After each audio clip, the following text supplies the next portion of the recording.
I got so much motherfucking design on right now. Break it down, bring it back, make it clap. I got 3 old thoughts, new guap, wear that thing. Bitches on my line, and you know. Baik, di video ini saya akan menjelaskan terkait materi hukum pidana. Baik, langsung saja untuk materi pertama, yaitu ruang lingkup hukum pidana. Pidana sendiri berasal dari bahasa Prancis, yaitu penal, yang artinya sanksi, sedangkan hukum pidana yaitu aturan yang mengatur tentang sanksi tersebut. Dan secara universal, hukum pidana itu terbagi menjadi dua. Yang pertama yaitu hukum pidana material, dan yang kedua hukum pidana formil. Hukum pidana material di sini yaitu menggali, memahami terkait keseluruhan hukuman perbuatan apa saja yang didapat di dalam pidana. Sedangkan hukum pidana formil yaitu kebenaran yang benar secara prosedural atau disebut juga menyeluruh. Selanjutnya yaitu definisi hukum pidana menurut beberapa pakar. Yang pertama yaitu menurut Pompe, hukum pidana adalah keseluruhan peraturan hukum yang menentukan perbuatan-perbuatan apa saja yang diancam di pidana. Ini terbagi menjadi dua unsur. Yang pertama yaitu mengatur tentang perbuatan apa saja dengan diri, dan yang kedua yaitu yang berkaitan dengan sanksi atau pidana, berat dan jenisnya, serta bagaimana menerapkannya. Selanjutnya yang kedua yaitu menurut Simon, hukum pidana mengandung petunjuk-petunjuk uraian delik, peraturan-peraturan tentang syarat-syarat dapat dipidanai seseorang, serta orang itu dapat dipidanakan. Ada 3 tujuan hukum menurut Gustav. Yang pertama yaitu keadilan, yang kedua kemanfaatan, dan yang ketiga adalah kepastian hukum. Keadilan yang dimaksud adalah melakukan suatu perbuatan ataupun tindakan tidak secara sewenang-wenang. Kemudian kemanfaatan yaitu tentunya harus ada asas keadilan dan juga harus ada asas kepastian hukum. Dan kepastian hukum itu adalah suatu negara harus mampu menjamin hak dan juga kewajiban suatu rakyat atau masyarakat. Adapun sifat hukum yaitu bersifat publik atau mengutamakan kepentingan umum, artinya adalah bukan pribadi namun meliputi banyak orang karena di sini menyangkut suatu negara. Pembagian hukum pidana terbagi atas dua, yaitu hukum pidana umum dan juga hukum pidana khusus.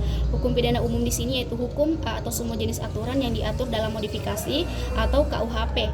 Sedangkan hukum pidana khusus yaitu di luar dari modifikasi atau tidak diatur dalam KUHP atau memiliki regulasi tersendiri, contohnya UU, ITE, dan lain-lain. Materi selanjutnya yaitu tujuan hukum secara spesifik, artinya adalah mencari kebenaran material atau kebenaran yang sesungguh-sungguhnya atau sesuai atau berdasarkan dengan fakta dan juga kenyataannya.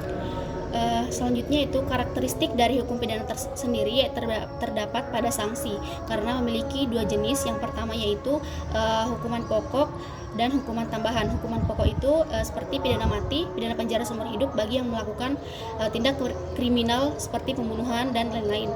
Kemudian hukuman tambahan itu adalah seperti perampasan barang-barang tertentu, perampasan hak-hak tertentu, di mana di sini sanksinya yang bersifat administratif. Teori dari tujuan pidana yaitu sebagai upaya represif.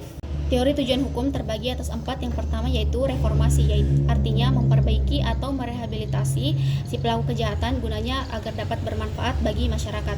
Yang kedua, restrain, yaitu mengasingkan si pelaku dari masyarakat. Tujuannya untuk memberikan rasa aman bagi masyarakat. Yang ketiga adalah retributor atau retribusi, yaitu membalas kejahatan si pelaku. Dan yang keempat adalah deterrence, menjera yang ditujukan kepada si pelanggar, dan mencegah yang ditujukan kepada masyarakat, artinya mencegah untuk melakukan hal yang sama. Adapun teori yang membenarkan penjatuhan pidana, yang pertama adalah teori absolut atau teori mutlak atau teori pembalasan. Yang kedua, teori relatif atau teori tujuan yang lebih menekankan pada preventif, artinya yaitu yang menjadikan dasar teori hukum mencegah terjadinya kejahatan di masyarakat. Yang ketiga adalah teori gabungan, yaitu gabungan antara pembalasan dan juga pencegahan. Tujuan dari pidana yaitu untuk mempersiapkan dan mengembalikan si pelaku kejahatan dalam keadaan yang lebih baik. Materi selanjutnya yaitu mengenai delik. Delik identik dengan kriminal atau kejahatan. Secara bahasa, delik diadopsi dari bahasa Latin yang artinya delitum, yaitu perbuatan pidana atau tindak pidana. Namun dalam KUHP tidak ada definisi secara rinci mengenai delik, tetapi para sarjana dan juga para pakar hukum mendefinisikan bahwa delik itu adalah perbuatan dan juga kelakuan tindak pidana yang akan diancam dengan pidana. Delik dapat berwujud positif dan juga aktif dalam melakukan tindak pidana, di mana delik di sini mewakili sifat yang bersifat aktif maupun pasif. Perbuatan aktif di sini contohnya misalnya ketika seseorang ingin membunuh menggunakan pistol, kemudian dia mengenai orang tersebut, maka ini dinamakan pembunuhan yang disengaja. Tetapi perbuatan pasif itu menurut para pakar yaitu mengabaikan atau tidak melakukan sesuatu. Menurut Simon, delik adalah perbuatan yang diancam dengan pidana yang dilakukan karena mengandung kesalahan karena bertentangan dengan hukum dan dilakukan oleh orang-orang yang mampu bertanggung jawab. Unsur-unsur menurut Simon, yang pertama yaitu actus reus atau perbuatannya, yang kedua yaitu pembunuhan yang diatur dalam pasal 363 KUHP, yang ketiga yaitu dalam hal ini sengaja atau lalai, dan yang keempat yaitu harus dilakukan oleh orang yang mampu mempertanggungjawabkan perbuatannya. Selanjutnya yaitu macam-macam delik. Yang pertama itu delik formil, adalah delik yang dikatakan selesai karena perbuatan yang sudah melakukan beberapa macam rangkaian, di mana tujuan tersebut tidak tercapai.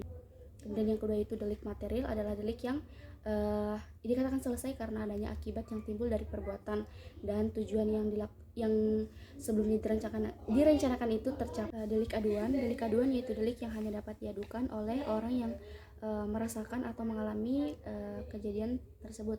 Contohnya itu korban kekerasan seksual dan juga korban KDRT. Kemudian delik biasa itu adalah delik yang semua orang bisa melapor. Contohnya itu kasus pencurian. Delik sengaja yaitu delik yang didasari oleh niat. Contohnya itu kasus pembunuhan. Delik lalai itu antara delik sengaja dan kebetulan. Delik umum yaitu delik yang semua orang bisa, seperti juga delik biasa. Contohnya itu misalnya kasus KDRT. Yang bisa melapor di sini bukan hanya si korban KDRT juga, namun siapapun yang berada di dalam rumah tersebut kemudian melakukan KDRT ini, maka misalnya dalam rumah tersebut terdapat anggota keluarga seperti ayah, ibu, tante, om, maka orang tersebut juga dapat melapor akibat kejadian tersebut. Kemudian delik khusus yaitu delik yang hanya dapat dilakukan oleh orang-orang tertentu seperti orang-orang yang punya jabatan tertentu dan orang-orang yang memiliki profesi tertentu. Sengaja terbagi atas 3, yaitu yang pertama sengaja sebagai maksud.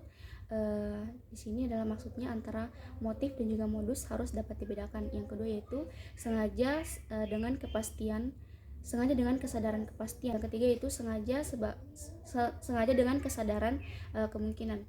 Materi selanjutnya yaitu culpa atau lalai.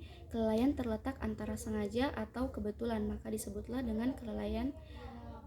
dengan sengaja bersyarat karena tidak ada niat dalam lalai.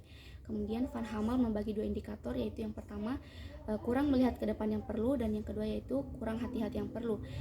Di sini ada unsur-unsur kecerobohan. Namun Voss mengkritik bahwa pada dasarnya manusia dapat mengkalkulasi atau mengukur perbuatannya karena adanya common sense. Adapun kecenderungan lalai, ada beberapa ciri yang dikemukakan oleh Hasselschul. Yang pertama yaitu adanya sikap yang tidak kecakapan, yang kedua adanya sikap emosional, dan yang ketiga sifat tergesa-gesa.